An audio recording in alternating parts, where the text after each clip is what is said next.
What is your experience of Russian soldiers, of who they are, what their motivations are for fighting? I mean, presumably you've come across Russian prisoners at some points, possibly. What can you tell us about them and about why they're fighting and what their circumstances are? Well, it's funny you say that because when we first crossed the river in the south, our battalion was the first to cross the river and start attacking the left bank Russian positions there. And we were up against the cream of the crop, like Russian soldiers who really believe in their fight and in their country, and none of them were mobilized. These are career soldiers, and we had some tough fights against them there.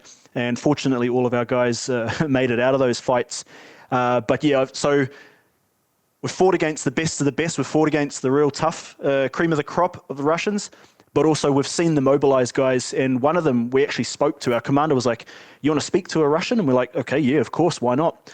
Young guy, he'd been busted with a small bag of marijuana on a bus in Moscow, and it was either go to jail for, I can't remember how many years they said they were going to give him, or you join the army and you go to the front. And they told him he was going to be an artilleryman up the back, fire the big guns, you'll never see the enemy, it's all good. Okay, they're all on a truck, him and a bunch of other guys, would-be convicts, and some officer pulls them off close to their position and says, "You guys are coming with me."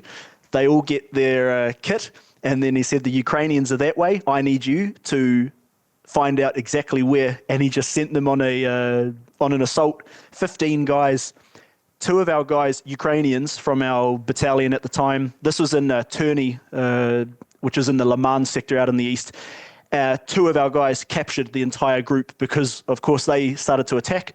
We saw them instantly, smashed them with mortars and artillery and drones, and they all just gave up. They threw down their weapons and they were just crawling towards us, and two of our guys came out of one of their positions and captured them all.